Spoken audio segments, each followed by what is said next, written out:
Hello students, today I am going to discuss a topic of accountancy, that is tools for financial statements, comparative analysis. Students, we have already studied about the financial statements which a firm has to prepare as per the Companies Act 2013. But mere preparation of financial statement at the end of the year is not sufficient. Analysis of these financial statements are equally important. There are lots of tools to analyze this financial statement. One of them is comparative analysis. Today we will discuss about the comparative analysis in detail. In this video, we will discuss about concept of financial statement analysis, tools for financial analysis, concept and advantages of comparative analysis, format of comparative balance sheet, its illustration, format of comparative statement of profit and loss account, and at the last, illustration of comparative statement of profit and loss account. Let's start with the concept of financial statement analysis. As we have already studied, financial statement analysis refers to analyzing the statements to know about the profitability, liquidity, solvency, and efficiency of an organization. A single year's data does not depict any information until we have not compared it with the previous year and analyze it. It converts the quantitative data into the qualitative information. It converts the huge data into a limited, understandable form. It is used to distinguish between efficient and inefficient departments, plants, or firm. Financial analysis makes a financial statement more useful and it helps to make important managerial decisions. We have already studied this point clearly in the previous videos. Dear students, there are various tools for analyzing the financial statements, but we will study these 4 tools in 12th class. One of these tools is cash flow statements, comparative statements, common size statement, and accounting ratios. These 4 tools we will study in the coming videos. In this video, we will study detailed preparation of comparative statements. Concept and advantages of comparative analysis. Comparative analysis is used to compare quantitative information of a year with another year. It is the simplest tool to analyze the financial statement. Students comparative analysis के under आप compare करते हो 1 year की information को another year की information के साथ, और वो बहुत ही सिंपल और अंडरस्टैंडेबल टूल है जिसमें कंपैरिजन के बाद बताया जाता है कि फर्म में कितना ग्रोथ हो रहा है. This tool is use to make data simpler and more understandable. It is also easy to estimate trend with the use of comparative analysis. अगर आप कई साल की इंफॉर्मेशन को कंपेयर करते हैं तो ये बताना इजी हो जाता है कि ग्रो हो रही है फर्म, उसका ट्रेंड क्या है प्रीवियस ईयर्स के हिसाब से. A firm can find out its strong, weak point and take corrective measures. Comparative analysis is also beneficial for forecasting purpose. It is used to compare the firm's performance with the average performance of the industry. तो comparative analysis से आप compare करेंगे. comparison के दौरान आपको पता चलेगा कि कौन सा एरिया है जो ग्रो कर रहा है, यानी कि स्ट्रॉन्ग एरियाज़ हैं, और कौन से एरियाज़ हैं जो ग्रो नहीं कर रहे हैं, डिक्लाइन हो रहे हैं, यानी कि आपके वीक एरियाज़ हैं. तो वीक एरियाज़ जो हैं उनको इम्प्रूव करने के लिए क्या स्ट्रेटजी होनी चाहिए, क्या इंपॉर्टेंट डिसीज़न लिए जाने हैं, और जो स्ट्रॉन्ग एरियाज़ हैं उनको और स्ट्रॉन्ग करने के लिए क्या डिसीज़न लेना है मैनेजर्स को, ये सब कंपैरेटिव एनालिसिस के बेसिस पर लिया जा सकता है. Dear students, two type of comparative financial statement can be prepared. First one is comparative balance sheet and second one is comparative statement of profit and loss account. Let us start with the comparative balance sheet. we have already studied about the detailed format of balance sheet in the previous videos. For making comparative balance sheet, 2 and more columns are added in it. Look at this picture. This is the format of comparative balance sheet. Students comparative balance sheet को अब ध्यान से देखेंगे कि balance sheet जब मैंने आपको करवाया था पिछली वीडियो में तो 2 कॉलम्स थे. फिगर जो इंफॉर्मेशन है वो आपकी प्रीवियस ईयर की और करंट ईयर की ए और बी पार्ट, सिर्फ इतना ही गिवन था फॉर्मेट में. लेकिन जब कंपैरेटिव बैलेंस शीट बनानी है तो एक थर्ड कॉलम और है जो है एब्सोल्यूट चेंज, यानी कि प्रीवियस ईयर से दिस ईयर में जो चेंज हुआ है that is known as absolute change. It comes from B minus A. B से ए को माइनस करने के बाद, सब्ट्रैक्ट करने के बाद करंट ईयर से प्रीवियस ईयर में जो चेंज आया है that is known as absolute change. Absolute change मतलब जो करेंसी में दिया गया है, रुपीज़ में गिवन है. परसेंटेज चेंज, इसको थोड़ा केयरफुली आपको देखना है कि परसेंटेज चेंज कैसे आपको कैलकुलेट करना है. डियर स्टूडेंट्स, जो एब्सोल्यूट चेंज है वो येलो कलर में है, जिसको परसेंटेज चेंज करने के लिए मैंने येलो कलर में दिखाया है. परसेंटेज में कन्वर्ट करने के लिए yellow colour divided by blue one. Blue one is a base year, previous year जो हम ले रहे हैं प्रीवियस ईयर को लेना है डिवाइड में, मल्टीप्लाई बाय 100. 100 से मल्टीप्लाई किया क्योंकि ये परसेंटेज चेंज है, परसेंटेज को 100 में शो किया जाता है. तो change divided by previous year into 100, तो आप परसेंटेज चेंज निकाल सकते हैं. चलिए इसको फिर से देखते हैं. आपका ए कॉलम देखिए, figures at end of the previous reporting year. Previous reporting year यानी कि एक साल पहले का, फॉर एग्जांपल 2019 का डाटा हो सकता है ये. करंट रिपोर्टिंग पीरियड जो ब्लैक में है यानी कि ये 2020 का डाटा हो सकता है.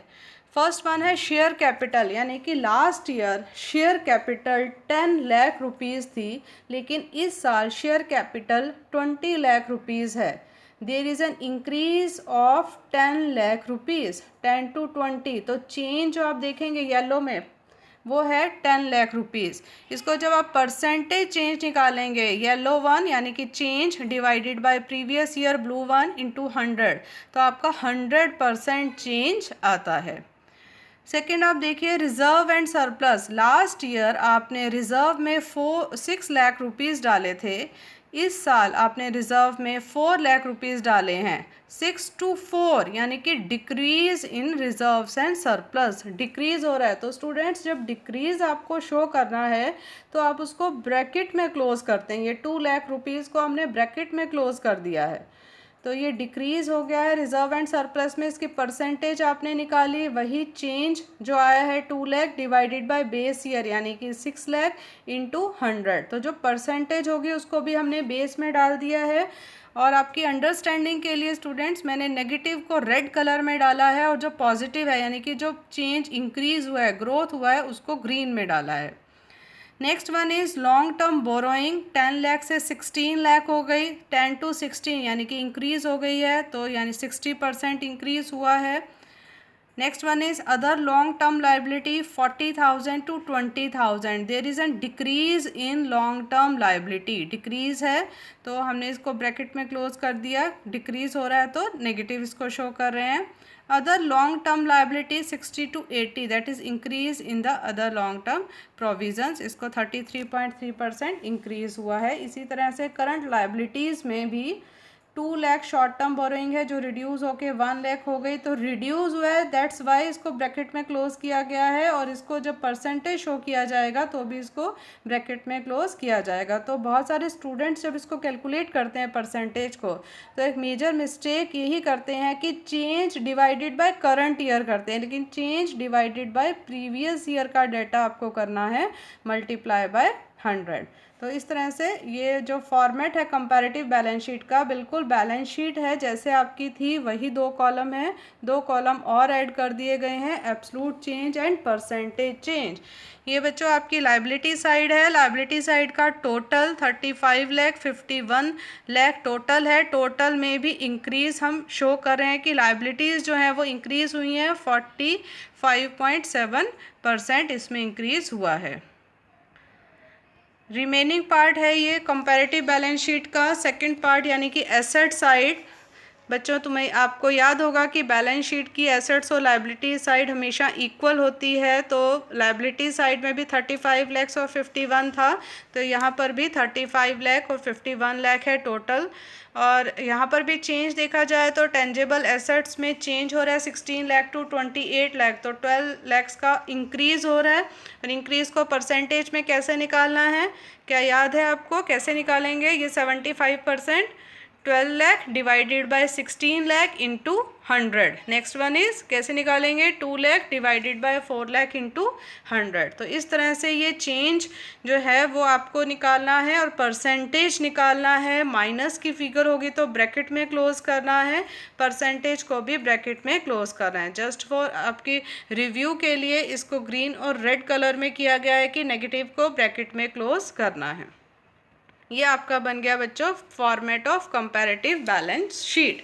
डिक्रीज यानी कि परफॉर्मेंस आपकी कम हो गई है। 40 जो % है नेगेटिव, ये इन्वेंट्रीज है कि लास्ट ईयर 5 लाख की इन्वेंट्रीज थी, अभी 3 लाख की इन्वेंट्रीज हैं, यहाँ पर डिक्रीज हुआ है। तो ये मे बी हमारा एक वीक एरिया हो सकता है, और एनालिसिस के दौरान जो फाइनेंशियल मैनेजर्स हैं वो इसको स्टडी कर सकते हैं कि ऐसा क्यों हुआ कि 40% जो है वो आपकी इन्वेंट्रीज डिक्रीज़ हो गई हैं। बाकी चीज़ें इंक्रीज़ हुई हैं 75%, 50%, 25 और 50% इंक्रीज़ पे है। स्टूडेंट्स एक एग्जांपल लेते हैं कि किस तरह का न्यूमेरिकल आपके एग्ज़ाम में आ सकता है, क्वेश्चन आ सकता है। प्रिपेयर कंपैरेटिव बैलेंस शीट आपको बनानी होगी, ये डाटा आपको गिवन होगा। तो स्टूडेंट्स अगर आप देखेंगे तो यहाँ पर जो इन्फॉर्मेशन है वो कुछ हेड्स यहाँ पर दिए गए हैं। आपको बैलेंस शीट का फुल फॉर्मेट, इनके जो प्रॉपर हेड हैं, सब हेड हैं, वो आपको खुद बनाने होंगे, क्योंकि आपने बैलेंस शीट का फॉर्मेट अच्छे से सीखा है तो आपको ये चीज़ें बनानी है। जैसे कि reserve and surplus, share capital, ये कहाँ आता है तो आपको पता होना चाहिए कि बैलेंस शीट की लायबिलिटी साइड में जो शेयर कैपिटल है, शेयर होल्डर्स फंड के अंदर हम शेयर कैपिटल लिखेंगे और रिजर्व एंड सरप्लस भी वहीं लिखेंगे। इसी तरह से ट्रेड पेबल लायबिलिटीज़ में आएगा, करंट लायबिलिटीज़ में, land and building fixed assets में आएगा, यानी कि non current assets asset side में, plant and machinery asset side में आएगा, गुडविल इंटेंजेबल एसेट्स में आएगा। इसी तरह से इन्वेस्टमेंट्स जो है करंट एसेट्स हैं, लॉन्ग टर्म बोरिंग्स हैं। यानी कि क्वेश्चन सिर्फ इतना दिया रहेगा, आपको बैलेंस शीट का फुल फॉर्मेट आपको पता होना चाहिए कि इसको किस तरह से कन्वर्ट करना है। ये सब हेड्स किसके अंडर आएंगे ये आपको बिल्कुल क्लियर होना चाहिए। नेक्स्ट वन इज़ आप देखिए जो अमाउंट गिवन है उसमें जो पहले अमाउंट है वो 31 मार्च 2020 की है, यानी कि करंट ईयर की, और बाद में दी गई है प्रीवियस ईयर की। जबकि जब मैंने आपको फॉर्मेट में कराया था तो पहले प्रीवियस ईयर का लिखा था और बाद में करंट ईयर का लिखा था। तो बहुत सारे बच्चे क्वेश्चन गलत कराते हैं एग्ज़ाम में, क्योंकि वो ऊपर ईयर को ध्यान नहीं देते हैं। तो आपको प्रीवियस ईयर यानी कि ब्लू वाला जो डाटा है पूरा उसको पहले लिखना है और ब्लैक वाले को बाद में, यानी कि प्रीवियस ईयर पहले होना चाहिए और करंट ईयर बाद में। चलिए तो हम देखते हैं कि इस क्वेश्चन का सॉल्यूशन किस तरह से किया जाएगा। ये देखिए आपको सॉल्यूशन इस तरह से करना होगा, यानी कि आपको बैलेंस शीट के सबसे पहले लिखना है कंपैरेटिव बैलेंस शीट। 4 आपको कॉलम्स अलग से बनाने होंगे पर्टिकुलर्स के अलावा। प्रीवियस ईयर, वहाँ पर प्रीवियस ईयर बाद में दिया था, अभी पहले लिखा हमने previous year, current year, absolute change and percentage change. अब देखिए स्टूडेंट, हमें दिया था share capital and reserve and surplus दिया था, तो आप उसको डायरेक्टली ऐसा ही लिखना नहीं है, उसको उसके हेड और सब हेड के अंडर लिखना है। उसका हेड है हमारा इक्विटी एंड लायबिलिटी और सब हेड है शेयर होल्डर्स फंड, इन दोनों हेडिंग को आपने डालना है। उसके बाद share capital, reserve and surplus हमने डाला, फिर नॉन करंट लायबिलिटी में लॉन्ग टर्म बोरोइंग ये हेडिंग हमें दी थी, वो हमें डालना है। करंट लायबिलिटीज़ में ट्रेड पेबल, यानी कि पर्टिकुलर्स वाला कॉलम आपको केयरफुली पहले बना लेना है with the help of the balance sheet. आपको बैलेंस शीट आनी चाहिए, उसके हिसाब से आपको बना लेना है। एसेट्स में नॉन करंट एसेट्स और करंट एसेट्स हैं। नॉन करंट एसेट्स में टेंजेबल और इंटेंजेबल दोनों एसेट्स हमें दी हैं। क्वेश्चन में गुडविल दिया था, वो इंटेंजेबल एसेट्स है, तो इंटेंजेबल के अंडर उसको डाला जा रहा है। नॉन करंट इन्वेस्टमेंट हमें गिवन है, इसी तरह से करंट एसेट्स भी दिया है। जो जो चीज़ें हमें क्वेश्चन में दी गई हैं उनके हेड और सब हेड के अंडर हम पर्टिकुलर्स को फ्रेम कर लेते हैं। उसके बाद प्रीवियस ईयर का डाटा, करंट ईयर का डाटा, देन एब्सोल्यूट चेंज यानी कि अमाउंट में कितना चेंज है। अगर आप शेयर कैपिटल की बात करें स्टूडेंट्स, तो share capital 5 lakh and 5 lakh यानी कि इसमें कोई भी चेंज नहीं है, तो एब्सोल्यूट चेंज को डैश कर दिया गया है, परसेंटेज चेंज भी नहीं निकाला गया है। इसी तरह से रिजर्व एंड सरप्लस इंक्रीज हो गया 3 to 6 लाख, तो आप देख सकते हैं कि वो इंक्रीज हो गया है, तो इसको इंक्रीज में डालेंगे। तो आप कैसे निकालेंगे इसको, 3 lakh divided by 3 lakh into 100। इसी तरह से आप चेंज निकालेंगे, लॉन्ग टर्म बोरोइंग में कितना चेंज हुआ है, ट्रेड पेबल में कितना चेंज हुआ है, हर चेंज को परसेंटेज में कन्वर्ट करना है। जो डिक्रीज़ हुए हैं उनको ब्रैकेट में क्लोज करना है और जो इंक्रीज़ हुए हैं उनको विदाउट ब्रैकेट लिखना है। बच्चों ये जो हमारे ऊपर वाला है हिस्सा है वो लायबिलिटी साइड है, तो ये चीज़ ध्यान रखिए कि हर रेड जो इसमें डाटा है, रेड में जो मैंने लिखा है, इसका मतलब वो नेगेटिव इम्पैक्ट ही नहीं है, वो रिड्यूस हुआ है। ये मैं सही कह रहे हैं कि रिड्यूस हुआ है, लेकिन इसका मतलब ये नहीं है कि फर्म को उससे नुकसान हो रहा है। For example long term borrowing जो है वो रिड्यूस हो गई है 20%, कम हो गए पिछले साल से, लेकिन बोरोइंग तो आपकी लायबिलिटी होती है और लायबिलिटी का कम होना तो ये तो फर्म के लिए लॉस की बात नहीं है, तो बेनिफिट की बात है कि आपके जो एक्सपेंसेस हैं या आपकी लायबिलिटीज़ हैं वो रिड्यूस हो रही हैं, तो 20% इसमें रिडक्शन आई है।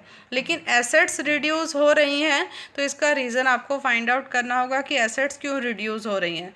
और बच्चों इसी तरह से अगर लायबिलिटी साइड काफ़ी ज़्यादा इंक्रीज़ होती है तब भी उसके ऊपर ध्यान देने वाली बात है, मैनेजर्स उसको कंसंट्रेट करेंगे उसके ऊपर कि लायबिलिटीज़ क्यों, बोरोइंग्स है या बाहर से जो उधार ले रहे हो, लायबिलिटीज़ जो आपकी वो क्यों इंक्रीज़ हो रहे हैं। यानी कि ग्रीन का मतलब ये नहीं है कि वो पॉजिटिव इम्पैक्ट है, लायबिलिटी का बढ़ना कंसर्न का विषय है और एसेट्स का कम होना भी कंसर्न का विषय है।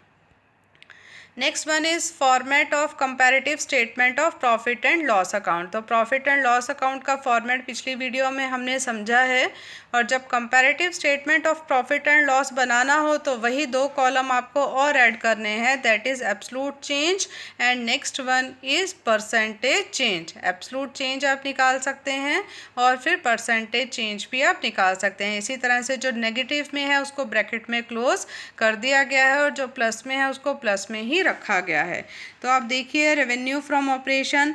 बच्चों comparative statement of profit and loss जब आप बनाते हैं तो हमने जब फॉर्मेट सीखा था उसमें हमने सीखा था कि रेवेन्यू फ्रॉम ऑपरेशन यानी कि जो आपका कोर वर्क है, ऑपरेशन वर्क है, उससे जो आपको रेवेन्यू हो रहा है उसमें अदर इनकम ऐड करना है तो टोटल इनकम आएगा।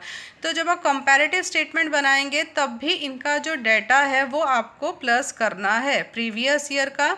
देखिए 30 लाख और 75,000 है तो 30 लाख 75,000 हो गया, और इसी तरह से जो करंट ईयर का है वो 37,50,000 है और 60,000 है तो उनको भी प्लस कर दिया गया है, और उनमें भी चेंज आपको देखना है और फिर परसेंटेज आपको निकालना है। तो कुछ स्टूडेंट्स क्या करते हैं कि परसेंटेज को टोटल कर लेते हैं कि रेवेन्यू फ्रॉम ऑपरेशन से 25% चेंज हुआ है और अदर इनकम से 20% लॉस हुआ है तो इनको प्लस कर दिया। आपको लेकिन प्रीवियस ईयर और करंट ईयर के डाटा को चेंज करके जो अमाउंट आई है अमाउंट से दोबारा से परसेंटेज कैलकुलेट करनी है, परसेंटेज को ही प्लस या माइनस नहीं करना है। इसी तरह से आपको एक्सपेंसेस दिए गए हैं, एक्सपेंसेस का टोटल एक्सपेंसेस निकाल लिया जाता है और हर एक्सपेंस का भी आप चेंज निकालेंगे कि परसेंटेज चेंज कितना है और एब्सोल्यूट चेंज कितना है। प्रॉफिट बिफोर टैक्सेस, टैक्सेस के पहले आपका कितना प्रॉफिट था और टैक्सेस के बाद कितना प्रॉफिट है। तो बच्चों इस क्वेश्चन में एज्यूम किया गया है कि यहाँ पर टैक्सेशन 50% है तो प्रॉफिट बिफोर टैक्स का 50% माइनस करके प्रॉफिट आफ्टर टैक्स निकाल लिया गया है। तो अगर हम लास्ट वन देखें, बिल्कुल लास्ट डिजिट, तो उससे पता चलता है कि इस फर्म में 46.28% ग्रोथ किया है फ्रॉम द लास्ट ईयर। इसकी प्रॉफिटेबिलिटी 46.28% बढ़ गई है। क्या ये अच्छी सिचुएशन है? बिल्कुल अच्छी सिचुएशन है कि प्रॉफिटेबिलिटी इंक्रीज हो रही है। अदर इनकम डिक्रीज हुई है 20%। सिर्फ यही कंसर्न का विषय है कि हमारी अदर इनकम क्यों रिड्यूस हुई है, उसके रीजंस फाइंड आउट करने होंगे, अदरवाइज फर्म की कंडीशन बेटर है। अब एक क्वेश्चन लेते हैं जिसमें हमें प्रिपेयर करना है comparative statement of profit and loss account. Students इस क्वेश्चन को ध्यान से देखेंगे। प्रीवियस क्वेश्चन की तरह ही इस क्वेश्चन में भी कुछ हेड्स दिए गए हैं जिसको आपको statement of profit and loss account के फॉर्मेट में फिट करना है, यानी कि इसकी हेडिंग सब हेडिंग आपको प्रॉपर फॉर्मेट के अकॉर्डिंग ही बनानी है। फर्स्ट वन है रेवेन्यू फ्रॉम ऑपरेशन। इसमें भी देखिए कि आपको करंट ईयर पहले दिया है, प्रीवियस ईयर बाद में दिया है, लेकिन जब सॉल्यूशन करेंगे तो 2019 का डाटा आपको पहले लिखना होगा और 2020 का डाटा आपको बाद में लिखना होगा। इस चीज़ का ध्यान रखना है।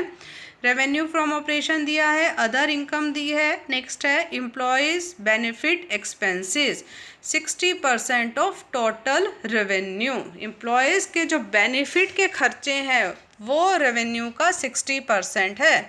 तो टोटल रेवेन्यू कैसे निकलेगा? रेवेन्यू फ्रॉम ऑपरेशन और अदर इनकम को प्लस कर दिया जाए तो टोटल रेवेन्यू निकलेगा, यानी कि करंट ईयर का 25 लाख और 1 लाख यानी कि 26 लाख। 26 लाख का 60% एम्प्लॉयज़ बेनिफिट एक्सपेंस कहलाएगा। इसी तरह से 2019 में 20 लाख और 5 लाख यानी कि 25 लाख का 50% आपका एम्प्लॉय बेनिफिट एक्सपेंसेस कहलाएगा। Other expenses 10% of the employer benefit expenses. Other expenses कैसे निकालना है? जो आप एम्प्लॉय बेनिफिट एक्सपेंसेस निकालेंगे उसका जब आप 10% करेंगे वो अदर एक्सपेंसेस होगा। इसी तरह से 2019 में एम्प्लॉय बेनिफिट एक्सपेंसेस का 20% अदर एक्सपेंसेस है। तो कंसेप्ट को समझिए, पहले एम्प्लॉय बेनिफिट एक्सपेंसेस निकलेगा, उस अमाउंट के बेसिस पर अदर एक्सपेंसेस को कैलकुलेट करना होगा, जस्ट परसेंटेज आपको निकालना है। Last one is tax rate. Previous year 40% tax rate था, इस साल 50% टैक्स रेट है, यानी कि प्रॉफिट बिफोर टैक्स जितना भी आएगा उसका 40% प्रीवियस ईयर का और करंट ईयर का 50% कर देंगे तो ये टैक्स रेट हमें ऑलरेडी गिवन है। तो इतना छोटा सा क्वेश्चन दिया रहता है, लेकिन जो सॉल्यूशन है उसमें आपको फुल फॉर्मेट बनाना है। तो रेवेन्यू फ्रॉम ऑपरेशन ये ऑलरेडी गिवन था क्वेश्चन में, 20 लाख 25 लाख आपने चेंज निकाला और परसेंटेज निकाला। अदर इनकम भी क्वेश्चन में गिवन थी, लेकिन ये रिड्यूस हो गई है 4 लाख की, यानी कि यहाँ पर चेंज हो गया है 80% का। इसी तरह से बहुत रिड्यूस हुआ है 80%, अदर इनकम रिड्यूस हो गई है, तो ये कंसर्न का विषय है। अदर रेवेन्यू टोटल रेवेन्यू दोनों को टोटल कर लिया जाएगा तो टोटल रेवेन्यू हो गया, और टोटल रेवेन्यू में कुल मिलाकर 4% का ही चेंज आया है। उसके बाद है स्टूडेंट्स एम्प्लॉय बेनिफिट एक्सपेंसेस। तो ये तो हमें पता है कैसे निकालने हैं, टोटल रेवेन्यू का परसेंटेज निकालकर आप एम्प्लॉय बेनिफिट एक्सपेंसेस को निकाल सकते हैं। दोनों आ जाएगी अमाउंट, चेंज निकालिए और परसेंटेज निकालिए। इसी तरह से अदर एक्सपेंसेस जो हैं वो एम्प्लॉय बेनिफिट एक्सपेंसेस का 10% है, तो 12,50,000 का 10%, इसी तरह से 15,60,000 का 10%। इनका जितना भी परसेंटेज गिवन है उतना परसेंटेज आप चेंज निकाल सकते हैं और परसेंटेज चेंज निकाल सकते हैं। टोटल एक्सपेंसेस, उसके बाद प्रॉफिट बिफोर टैक्स, रेवेन्यू और एक्सपेंसेस का डिफरेंस है, दोनों का चेंज निकालिए, यानी कि प्रॉफिट बिफोर टैक्स 10 लाख और 8,84,000। यहाँ पर भी बच्चों आप देखेंगे कि टैक्सेस से पहले का जो प्रॉफिट है उसमें 11.6% रिड्यूस हुआ है, ये कम हो गया प्रॉफिटेबिलिटी इस फॉर्म की। टैक्सेस आपने लगाए 40% और 50% जो जो हमें रेट दिए थे उसके हिसाब से, और प्रॉफिट आफ्टर टैक्स हमने निकाला माइनस करने के बाद, और परसेंटेज देखिए 26.33%।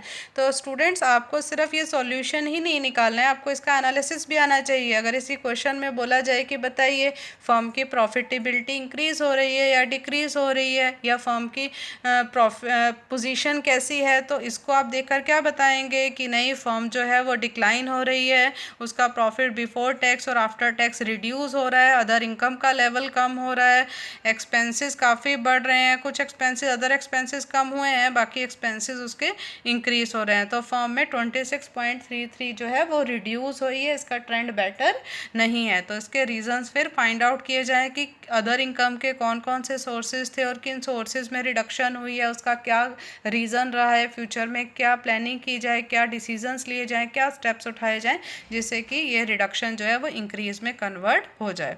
तो बच्चों बहुत ही इजी टॉपिक है ये, कंपैरेटिव स्टेटमेंट, और क्वेश्चन भी आता है इसका एग्ज़ाम में। जस्ट थोड़ी सी प्रैक्टिस चाहिए कि परसेंटेज निकालने में कहीं मिस्टेक नहीं हो जाए। Thank you students, stay home, stay safe.